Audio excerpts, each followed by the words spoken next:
देखिए, जो लोग भी सोशल साइंस के अलग-अलग सब्जेक्ट्स में पीएचडी करना चाहते हैं, उनके लिए बहुत ही बड़ी खुशखबरी है क्योंकि बहुत सारे लोगों की मेरे पास रिक्वेस्ट भी आ रही थी कि सर सोशल साइंस में कोई फेलोशिप बताइए, हम पीएचडी कर रहे हैं, हमारे पास जेआरएफ भी नहीं है, तो सर कुछ बताइए इसके बारे में। मैंने सर्च किया, उसके बारे में मुझे कुछ डिटेल मिली है। ऑफिशियल वेबसाइट से मैं आपको बताने वाला हूँ सारी इन्फॉर्मेशन। 20,000 रुपये पर मंथ आप किस तरह से पीएचडी करते के दौरान आप ले सकते हैं। पूरी बात जाननी है तो वीडियो आपको एंड तक देखनी पड़ेगी। चलिए शुरू करते हैं बिना किसी देरी के। देखिए, ये है ऑफिशियल वेबसाइट भारतीय सामाजिक विज्ञान अनुसंधान परिषद, ठीक है ना।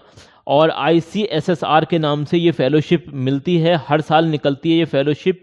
अभी भी जल्दी ये फॉर्म इसके आने वाले हैं, इसकी पूरी डिटेल मैं समझाने वाला हूँ। और यहाँ पर ये भी बताया गया कि कुछ पर्टिकुलर जो स्ट्रीम्स हैं, सब्जेक्ट हैं और एरियाज़ हैं, उसके अंदर जो लोग पीएचडी करेंगे उन्हें ही ये फेलोशिप मिलेगी। चलिए, इसकी जो ऑफिशियल वेबसाइट से हम इसका जो PDF है वो हमने डाउनलोड कर लिया है, वो मैं आपको समझाने वाला हूँ। वहाँ से बहुत सारी इंपॉर्टेंट चीज़ें। ICSSR जो फेलोशिप है, पीएचडी करने वाले जो कैंडिडेट्स हैं उन्हें कुछ एरियाज़ दिए गए हैं ICSSR की तरफ से। अगर आप इन्हीं एरियाज़ के अंदर पीएचडी कर रहे हैं या करना चाहते हैं तो आपके लिए ज़्यादा चांसेस हैं ये जो रिसर्च स्कॉलरशिप है आपको मिल जाएगी। अब यहाँ पर ब्रॉड डोमेन दे रखे हैं और प्रायोरिटी एरियाज दे रखे हैं। प्रायोरिटी एरियाज ये प्रायोरिटी दे रही है ICSSR, मतलब आप इसमें अगर पीएचडी करेंगे तो आपके ज़्यादा चांसेस हैं फेलोशिप मिलने के। जैसे कि ब्रॉड डोमेन की मैं बात करूँ तो सोशो फिलोसफिकल स्टडीज़ है, सोशो लिंग्विस्टिक स्टडीज़ है, जेंडर स्टडीज़ है, इसी तरीके से हेल्थ स्टडीज़ है। अभी आगे यहाँ पर प्रायोरिटी एरियाज आप खुद देख लेना, देखते चले जाना, चाहें तो स्क्रीनशॉट ले लें इसके। पॉलिटिकल साइंस में अब इसमें अलग अलग एरियाज दे रखे हैं, ठीक है ना। इनमें से किसी में भी आप पीएचडी करना चाहते हैं किसी भी टॉपिक पर तो आपके लिए अच्छी बात है, ठीक है ना। इंटरनेशनल रिलेशन एंड जियोपॉलिटिक्स है, अब इसमें देख लेना। पब्लिक एडमिनिस्ट्रेशन है, डायस्पोरा स्टडीज़ है, नेशनल सिक्योरिटी स्ट्रेटजीज़ है और इसी तरीके से एजुकेशन एंड स्किल है। अब एजुकेशन एंड स्किल ये मतलब देख सकते हैं जैसे कि नेशनल एजुकेशन पॉलिसी हो गया, ethics value and innovation education हो गया, आर्टिफिशियल इंटेलिजेंस और एजुकेशन का क्या मतलब रोल है। तो ये इस तरह के टॉपिक्स होते हैं जो कि आपको, अगर आप इन पर वर्क कर रहे हैं, पीएचडी कर रहे हैं, रिसर्च कर रहे हैं, तो आपके लिए चांसेस हैं कि आप ये जो स्कॉलरशिप है आपको मिल सकती है। सोशल साइकोलॉजी के अंदर आप देख सकते हैं यहाँ पर mental health and social inclusion है। इसी तरीके से अगर लीगल स्टडीज़ है, इसी तरीके से आगे देख सकते हैं सोशल एंड ह्यूमन ज्योग्राफी है, एनवायरमेंटल स्टडीज़ है और यहाँ पर आगे दे रखा है मॉडर्न सोशल हिस्ट्री है और मीडिया स्टडीज़ है। इसी तरीके से लाइब्रल साइंस है, लैंग्वेज स्टडीज़ है। आगे देख सकते हैं इंडियन नॉलेज सिस्टम है, रूरल स्टडीज़ है और दिव्यांगजन स्टडीज़ है। तो ये अलग अलग आप डोमेन देख सकते हैं। ये तो ब्रॉड डोमेन दे रखे हैं और ये प्रायोरिटी एरियाज दे रखे हैं, ठीक है। अब यहाँ पर और भी जो इंपॉर्टेंट चीज़ें हैं वो मैं आपको बता देता हूँ।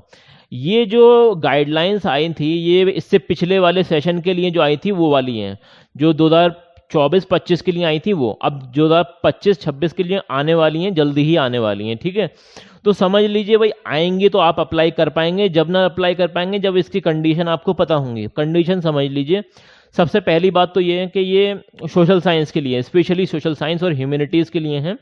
और यहाँ पर ये है कि इनोवेटिव रिसर्च अगर आप कर रहे हैं, ठीक है ना, प्रपोजल देना पड़ेगा आपको, रिसर्च प्रपोजल देना पड़ेगा, having potential of path breaking addition to existing body of the knowledge.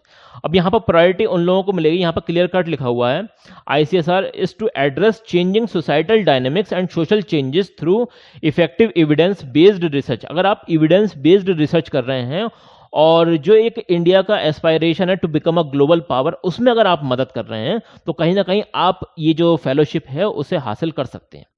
इसी तरह के आपके जो टॉपिक होने चाहिए, टॉपिक मैंने आपको बता दिए, ये प्रायोरिटी एरियाज हैं, ये ज़रूर चेक कर लेना आप। अगर आप सोच भी रहे हैं ना पीएचडी करने की तो इन्हीं एरियाज में ज़्यादा कोशिश करिए। अगर तो आपने जेआरएफ क्वालिफाई कर रखा है तो कोई दिक्कत ही नहीं है, जेआरएफ के जरिए आप जो है फेलोशिप लीजिए। अगर जेआरएफ नहीं है तो फिर ये फेलोशिप बढ़िया है, खास करके सोशल साइंस वालों के लिए। अब ये तो जो फाइनेंशियल ईयर था 2024-25 की पिछले साल वाला है, अभी अगला वाला भी आने वाला है। अभी 1-2 महीने में आप इसका जो है नोटिफिकेशन देख लेंगे, इसकी ऑफिशियल वेबसाइट चेक कर लेना टाइम टू टाइम। अभी यहाँ पर मैं कुछ और इंपॉर्टेंट चीज़ें भी आपको बताने वाला हूँ, कंडीशन क्या क्या रहती हैं, अभी ये समझ लीजिए। देखिए, preference will be given to the PhD students pursuing research in the priority areas of the ICSSR। अगर जो प्रायोरिटी एरियाज इन्होंने दिए हैं आपको, उनमें से किसी में भी आप PhD कर रहे हैं तो आपको प्रेफरेंस मिलेगी, मतलब आपके चांसेस ज़्यादा हैं। तो मैं तो ये कहता हूँ कि अगर आप रिसर्च करने की सोच रहे हैं तो यही कोई टॉपिक उठा लीजिए इनमें से, प्रायोरिटी एरियाज जो आपको सही लगे, थोड़ा बहुत ऊपर नीचे करके। अभी यहाँ पर एलिजिबिलिटी समझना बहुत ज़रूरी है। यहाँ पर 2-3 तरह की है। पहले तो ये है कि फुल टर्म डॉक्टरल फेलोशिप इनकी तरफ से मिलती है, और इसके बारे में थोड़ा सा समझ लीजिए। यहाँ पर ये कि fellow student be a full time bona fide PhD student होना चाहिए, आप इनरोल्ड होने चाहिए PhD में, पहली शर्त तो यही है इनकी। फिर ये है कि कंफर्म्ड रजिस्ट्रेशन आपका होना चाहिए, रजिस्ट्रेशन आपके पास होना चाहिए, और the PhD topic must have been confirmed by the DRC या फिर ऑथोराइज्ड स्टैट्यूटरी बॉडी, जो जिस इंस्टीट्यूट से आप PhD कर रहे हैं उससे आपका वो जो टॉपिक है वो कंफर्म हो जाना चाहिए, ठीक है ना, उस पर मोहर लग जानी चाहिए कि भाई अब इसी पर आप जो है मतलब PhD करने वाले हैं। एक तो ये बात हो गई क्लियर कट। इसी तरीके से यहाँ पर देख सकते हैं application submitted by those scholars whose research proposal and topic. हाँ, अगर तो आपका जो रिसर्च प्रपोजल है वो अभी फाइनलाइज्ड नहीं हुआ है, आपका टॉपिक फाइनलाइज्ड नहीं हुआ है, उसके बाद भी आपने अगर अप्लाई कर दिया तो आपका फॉर्म रिजेक्ट हो जाएगा। क्या हो जाएगा? रिजेक्ट हो जाएगा। तो पहले अपना रिसर्च प्रपोजल और अपना जो टॉपिक है जिस पर आप PhD करने जा रहे हैं वो फाइनलाइज हो जाना चाहिए, और उस पर मोहर भी लग जानी चाहिए आपकी जिस भी इंस्टीट्यूट से आप कर रहे हैं PhD उस अथॉरिटी से, ठीक है ना। और यहाँ पर ये भी देख सकते हैं कि एज लिमिट भी है इसमें, 40 साल से ज़्यादा की एज नहीं होनी चाहिए। और यहाँ पर रिलैक्सेशन मिल जाएगा SC ST OBC NCL वालों को, मतलब 35 साल तक ये लोग अप्लाई कर सकते हैं। इसी तरीके से आगे देख सकते हैं यहाँ पर बेसिक रिक्वायरमेंट क्या है कि कम से कम आपने जो है ना मास्टर डिग्री कर रखी है, पोस्ट ग्रेजुएशन होना चाहिए 55% के साथ। अगर आप SC ST या OBC कैटेगरी से आते हैं तो 50% पर भी अप्लाई कर सकते हैं, ये भी क्लियर कट लिखा हुआ है, ठीक है ना। अभी यहां पर एक इंपॉर्टेंट बात और है कि 95% of the total fellowship shall be awarded to the NET qualified applicants. अब यहां पर ये जो फेलोशिप प्रोवाइड कराते हैं तो 95% उन लोगों को ही प्रोवाइड करा देते हैं जिनका नेट क्वालिफाई है। नेट क्वालिफाइड तो एटलीस्ट होना चाहिए आपका, तो बात बन जाएगी। आपको 20,000 रुपये पर मंथ कि आपको फेलोशिप मिलने लगेगी, जो कि एक बढ़िया है। अगर आप खाली नेट के बेसिस पर PhD करेंगे तो 8,000 रुपये मिलते हैं, ना अपना ही भला ना किसी और का भला, क्या करेंगे उसमें? तो उससे तो सही है ना, ये अप्लाई कर देना। जब भी अब देखिए आपको अपडेट रहना पड़ेगा। वेबसाइट मैंने आपको दिखा दी है, ये वेबसाइट है। अभी इसमें कुछ और भी जानकारी है, ये इसकी ऑफिशियल वेबसाइट है, यहाँ पर आके आपको चेक करना पड़ेगा। अगर कोई इन्फॉर्मेशन आती है तो मैं भी आपको अपडेट दे दूंगा। और यहाँ पर ये भी समझ लीजिए, जो 5% बचते हैं जिनके पास नेट नहीं है लेकिन उनका जो प्रपोजल है वो आउटस्टैंडिंग है, बहुत अच्छा है, तो ICSSR आपको भी मतलब दे सकती है रिसर्च फेलोशिप, ठीक है। और अगर आप पहले से कोई फेलोशिप ले रहे हैं और फिर ये लेना चाहते हैं तो आप नॉट एलिजिबल हैं। आपको एक ही फेलोशिप मिल सकती है एक बार में, ऐसा नहीं है कि आप कुछ और फेलोशिप पहले से ले रहे हैं।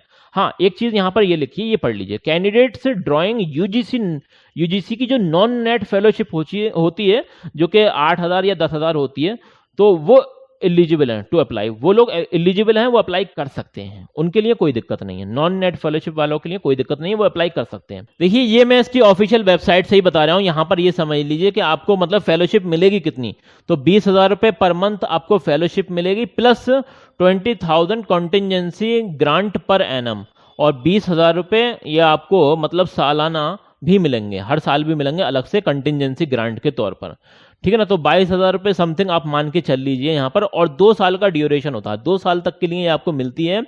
इसी तरीके से institutional full term doctoral fellowship है, और इसी तरीके से शॉर्ट टर्म डॉक्टरल फेलोशिप है। लेकिन ये शॉर्ट टर्म जो डॉक्टरल फेलोशिप होती है ये 6 महीने के लिए होती है, ठीक है ना, ये समझ लीजिएगा।